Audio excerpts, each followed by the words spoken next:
Welcome to the Internet Marketing Funnel Podcast. I'm David Bain.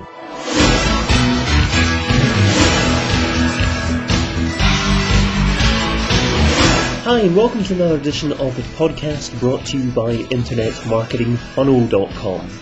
This is the second part of my interview with Shawn Collins. In this section we discuss the different business models that can thrive on affiliate marketing. And could you talk a little bit about the different formats of links, of ways that people can actually promote affiliate products? Because obviously there's different forms of text links, email links, and images. What's really working best at the moment, and what ways would you advise people to go about promoting affiliate programs? Yes, it's interesting. The most popular way to promote affiliate programs is by the use of banners, but from my experience, it's also the least effective way to just have like a 468 by 60 pixel banner. Up until recently, I'd say the most effective way was to use text links that were contextual for whatever product or service you were promoting. So that, say, if you're writing an article about a certain book, whenever that title of that book appeared in the article, you would make that into a text link to go purchase that book.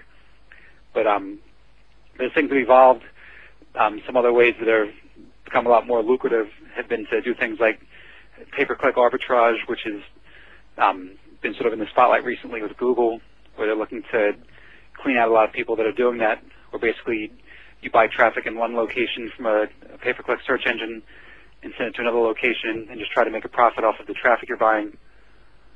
And so you can do that either with maybe with Google AdSense or also with affiliate program links.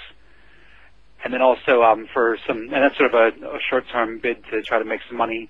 Something more substantial, I'd say, is to use data feeds where you can build out a whole robust website that has all different kinds of products, whatever niche you're trying to serve.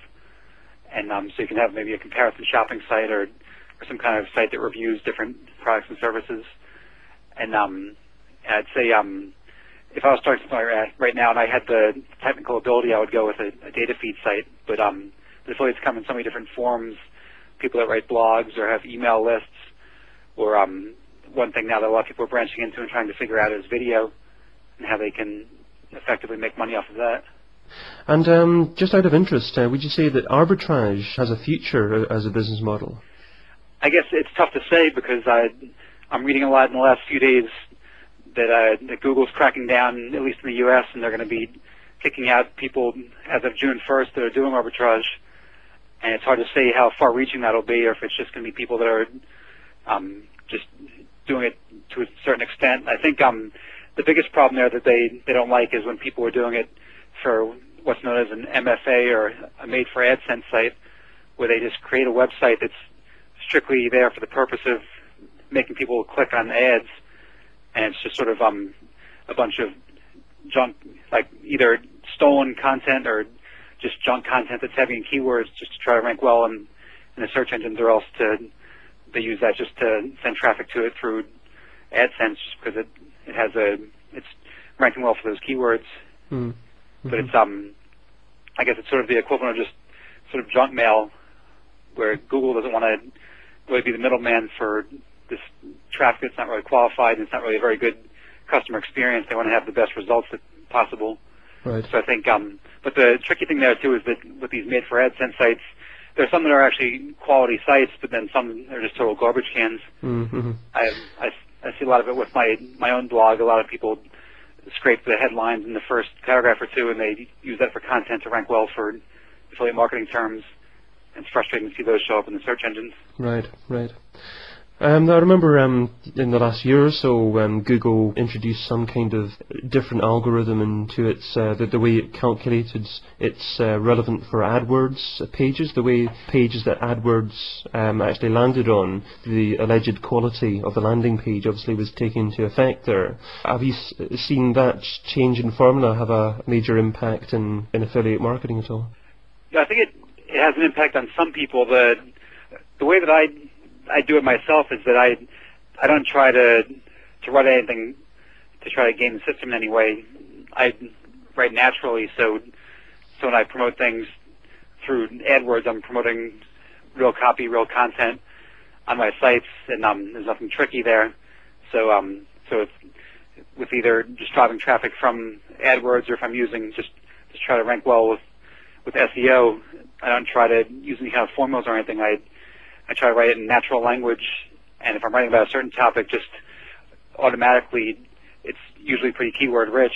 But I think the people that are frustrated are the ones that are trying to figure out the algorithms, because it's ever changing, and they're always Google's always trying to sleuth out and beat the people that are trying to game their system there. Absolutely. I mean, you're chasing a company that's got just massive investment capabilities, and at the end of the day, you're running after someone else. And if you try and actually forge a bit of a lead yourself in your own small niche field, then I suppose that's the best way to go. And I'll tell you what, I'm just going back slightly. I remember you were saying that big affiliate directories weren't really the best places to find affiliates. Would that be because a lot of these affiliate marketing opportunities have been marketed already in the last 2 or 3 months, and you're better off actually going for an affiliate marketing opportunity that is very new if possible?